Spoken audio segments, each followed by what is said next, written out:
did you get all them chores done already? I didn't see you doing much. Yes, I'm finished early. Where did Mama go this morning? Looking at Benita.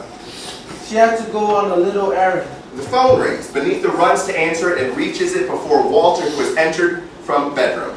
Where? To tend to her business. Hello. Disappointed. Yes, he is. She tosses the phone to Walter, who barely catches it. Hello, Willie. Did you get I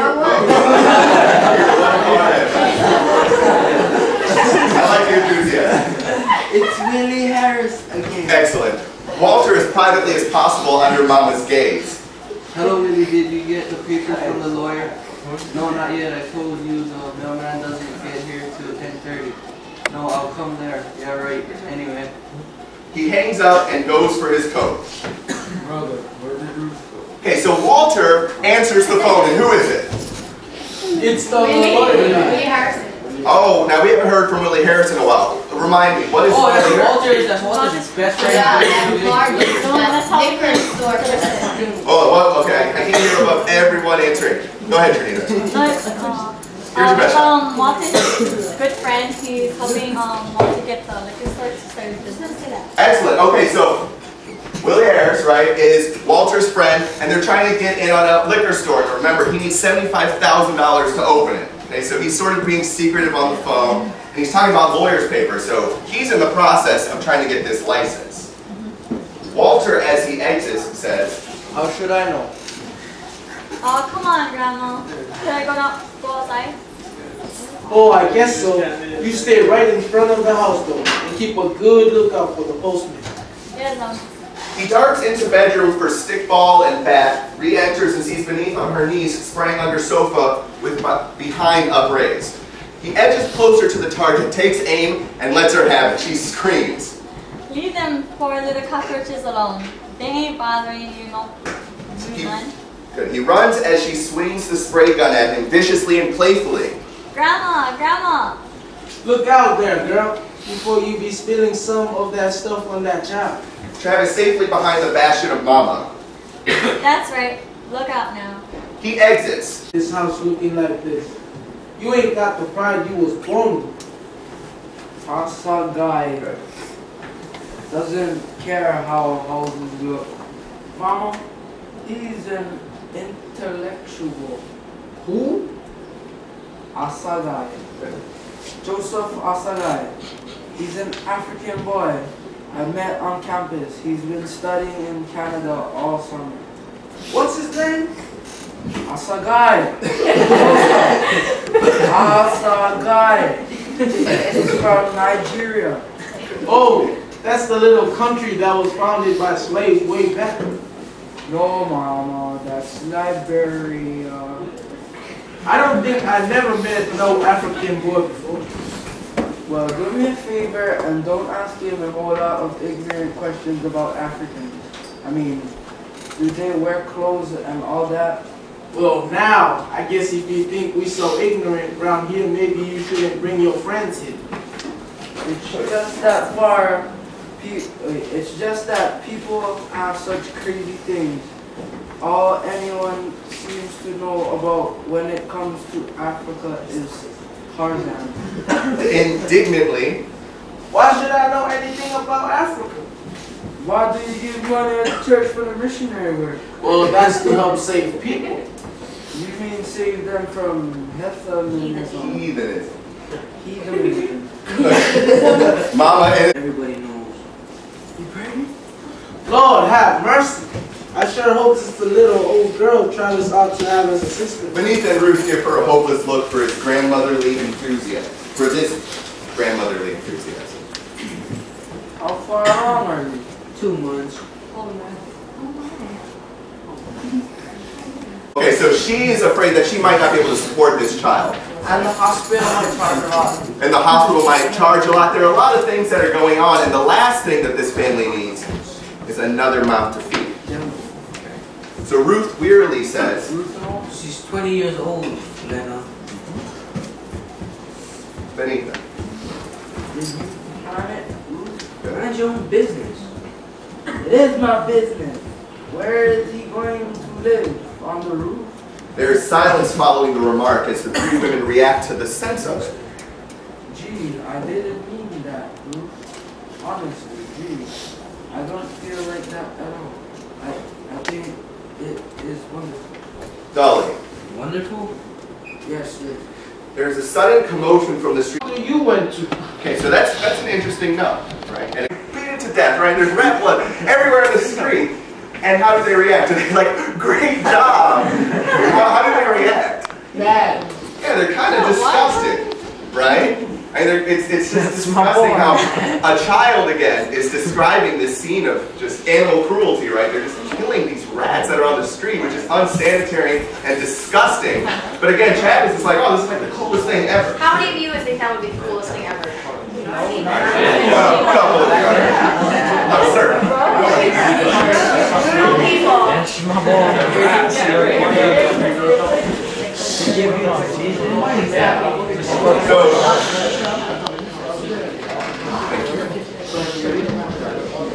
Benita pushes him gently out the door with the boy straining to see what is wrong with his mother. Mama worriedly hovering over Ruth. Ruth, honey, what's the matter with you? You sick? Ruth has her fists clenched on her thighs and is fighting hard to suppress a scream that seems to be rising in her. What's the matter with her, Mama? Working her fingers in Ruth's shoulders to relax her. She be alright. Woman gets right depressed sometimes when they get her way. Speaking softly, expertly, rapidly. Now you just relax. That's right. Just lean back. Don't think about nothing at all. Nothing at all. Oh shit. I'm alright. The glassy-eyed look melts and then she collapses into a fit of heavy sobbing. The bell rings. Oh my God. That must be Africa. To Ruth. Come on now, honey. You need to lie down and rest a while. Then have some nice hot food. They exit. Ruth's weight on her mother-in-law, Benita, herself profoundly disturbed, opens the door to admit a rather dramatic-looking young man with a large pack. And that is where we're going to stop today. Now, let me ask you a couple of quick questions. Yeah. Again, Ruth comes in. She's incredibly forlorn. She's sad. She's dejected. All of these crazy adjectives, right? And hold on, guys. You got just a little bit more before your pulse check. This is very important. She walks in. She's incredibly sad, dejected, because she found out that she has a child and she's been pregnant for 2 months. As Travis is playing, in the background, Ruth is literally just sitting there, right? Her fists are clenched on her thighs, and she's trying to stifle a scream, right? She's holding it with everything she has, and eventually, she starts crying uncontrollably. Why? Like, what about the scene with Travis made her so upset? That She didn't have to have another Travis. she never was quiet. Have one good memories from Travis, and now she's gonna have another baby. Okay, so she could be the fact that she has all of these really great memories, right, with Travis, and now she is bringing in this new child. But what was her initial concern about bringing in this child? Food. Care for it. Care. How are you going to care for this child? Where is it going to sleep, right? Beneath the jokes it says, where are we going to put it? On the roof? Right? Now, again, very sarcastic, but it was true, right? They all paused because of the severity of that statement.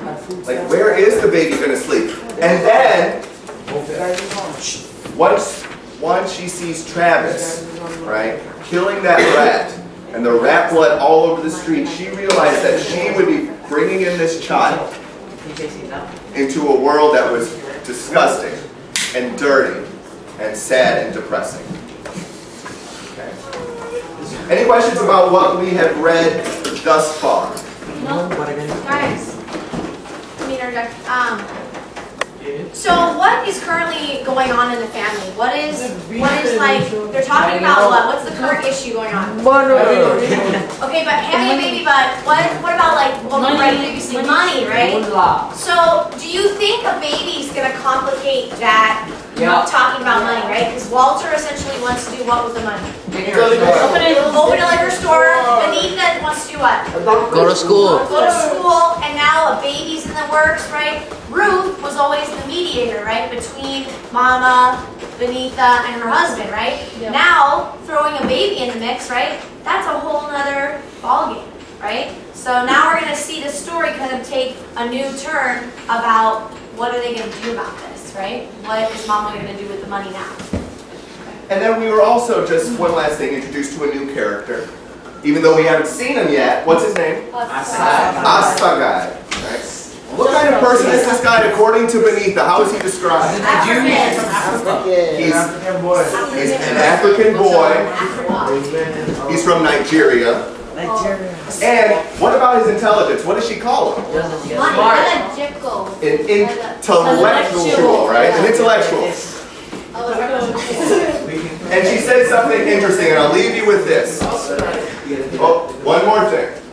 She leaves him with this comment. She says, he's an intellectual. Oh, do I need to worry about cleaning? No, he doesn't care about how clean a house is, right? How can you compare him, Asagai, to this guy, George Murchison, that we discussed yesterday? George Murchison, how was he described? He was very rich. What race was he? White. He was African American, right? He was incredibly snobby, according to Benita. African American guy, and all he cares about is what? Money. Because he's shallow, right? This is Benita's words herself. She says, this guy's shallow. All he cares about is appearance and money. Asagai, on the other hand, intellectual from Nigeria who's come back from studying Canada, will arrive on the scene.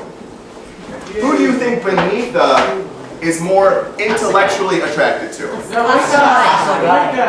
Asagai. No. Oh, in fact, okay, let's quickly jump to this. Who do we think this person is? He's the last one. I'll tell you this. How many people think, from our description today, that this is Asagai? That's Bobo. You know what? How is Asagai? Asagai is an African from Nigeria. Let me just turn off the lights so you can see this picture a little bit better. Who do you think this is? I missed her. That's the doctor. That's the doctor. Okay, it could be the doctor. That's the lawyer. That's a doctor. Okay. So I don't give him the money. James. I will let you know this. That's the baby. It's a doctor. I will let you know this. Oh. You are going to find the answer out in next week, very last answer. The way you put him up there. It's a teaser. It's a teaser. Alright. Okay. So, it is. Okay. It is 10:15. Okay, we're done at 10:30. Technically, we'll see our planners at 10:25. You have 10 minutes. Okay? You have 10 minutes to work on two things. Your pulse check, you can answer 2 questions in it, and you can finish that vocabulary sheet. Okay? Make sense? We're going to push it to tomorrow because we are running short on time. So, Catalina, what are the 2 things you're going to be working on in your pulse check group? Pulse check packet and vocabulary sheet. Thank you. We'll put the timer up.